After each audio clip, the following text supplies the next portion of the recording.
ഇന്ന് ലോക അറബി ഭാഷാ ദിനമാണ്. 17 വർഷമായി മുടങ്ങാതെ പ്രസിദ്ധീകരിക്കുന്ന അറബി മാഗസിനാണ് അന്നഹദ. മലപ്പുറം പറപ്പൂർ സബീലുൽ ഹിദായ ഇസ്ലാമിക് കോളേജാണ് അന്നഹദ പുറത്തിറക്കുന്നത്.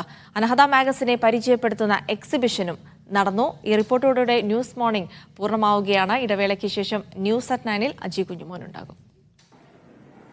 ഒരു വിദേശ ഭാഷയിലുള്ള ഒരു മാഗസീൻ കേരളത്തിലെ ഒരു കോളേജ് തുടർച്ചയായി 17 വർഷം മുടങ്ങാതെ പുറത്തിറക്കുക എന്നത് വലിയ കാര്യമാണ്. അത്തരമൊരു മാഗസീനെയാണ് ഇന്ന് പരിചയപ്പെടുത്തുന്നത്. അന്നഹ്ല എന്ന മാഗസീനാണ്. ഇപ്പോൾ അതിന്റെ സംഘാടകർ ഉണ്ട്, ഡോക്ടർ മുനീർ ഹുദവി. ഇപ്പോൾ ഞാൻ സൂചിപ്പിച്ച പോലെ 17 വർഷത് മുടങ്ങാതെ ഇറക്കുന്നു അറബി ഭാഷയിലുള്ള ഒരു മാഗസീനാണ്. ഇതെങ്ങനെയാണ് സാധിക്കുന്നത്? സബീലുൽ ഇസ്ലാമിക് കോളേജ് എന്ന് പറയുന്ന ഈ ക്യാമ്പസിലെ വിദ്യാർത്ഥികൾ അവരുടെ പഠനത്തോടനുബന്ധിച്ച് പഠനം കഴിഞ്ഞിട്ടുള്ള സമയം ഉപയോഗപ്പെടുത്തിയിട്ടാണ് ഇങ്ങനൊരു മാഗസിൻ തയ്യാറാക്കുന്നത്.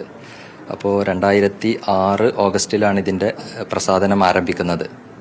അപ്പോൾ ഇന്ത്യയിൽ തന്നെ ഇത്രയും ശ്രദ്ധേയമായ ഒരു മാഗസിനായിട്ട്, ഒരു പ്രസിദ്ധീകരണമായിട്ട് അറബി ഭാഷാ രംഗത്ത് വളരാൻ ഈ ഒരു കാലം കൊണ്ട് അന്നഹ്ലക്ക് സാധിച്ചിട്ടുണ്ട്. കേരളത്തിൽ ഒരുപാട് അറബിക് മാഗസിനുകൾ ഇതിനു മുമ്പും ശേഷമൊക്കെ തുടങ്ങിയിട്ടുണ്ടെങ്കിലും അത് പല അവസരങ്ങളിലും മുടങ്ങിപ്പോവുകയോ താൽക്കാലികമായി നിർത്തിവെക്കുകയൊക്കെ ചെയ്തിട്ടുണ്ട്. പക്ഷേ മുടങ്ങാതെ ഇത്രയും കാലം തുടർച്ചയായി പ്രസിദ്ധീകരിക്കുന്ന ഒരു മാഗസിൻ എന്ന പ്രത്യേകത അന്നഹ്ലക്ക് മാത്രമാണ്. നിങ്ങളുടെ ഒരു വായന കമ്മ്യൂണിറ്റി എന്ന് പറയുന്നത് ആരൊക്കെയാണ്? അറബി കോളേജിലെ അധ്യാപകർ, വിദ്യാർത്ഥികൾ, അതുകൂടാതെ കേരളത്തിന് പുറത്തേക്ക് പോകുന്നുണ്ടോ? കേരളത്തിലെ ഒട്ടുമിക്ക സ്ഥാപനങ്ങളും, കോളേജുകൾ, യൂണിവേഴ്സിറ്റികളിലൊക്കെ അന്നഹ്ല വായിക്കപ്പെടുന്നുണ്ട്.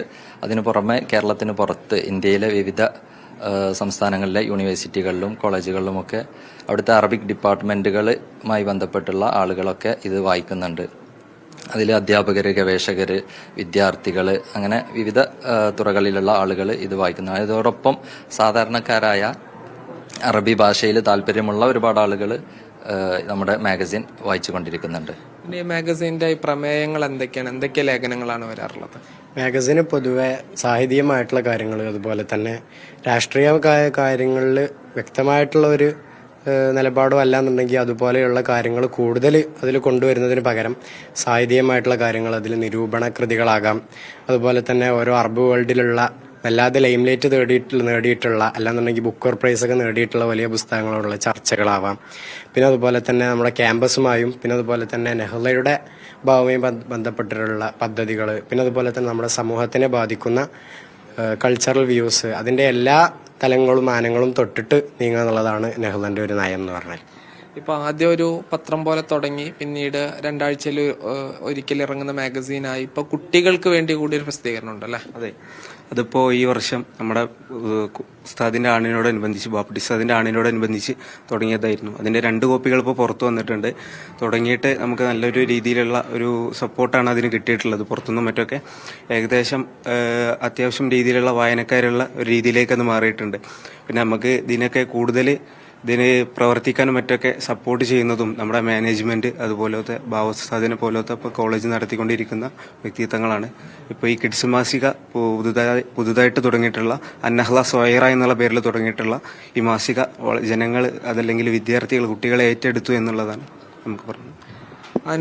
അന്നഹ്ല കൂടുതൽ ജനകീയമാക്കാനുള്ളൊരു ശ്രമത്തിലാണ് ഇവിടുത്തെ അധ്യാപകരും വിദ്യാർത്ഥികളും. നിരവധി ആളുകൾ ഇപ്പോൾ വായനക്കാരുണ്ട്, എന്നാൽ അറബി അറിയുന്ന പരമാവധി ആളുകളിലേക്ക് ഇത് എത്തിക്കാനുള്ള ശ്രമമാണുള്ളത്.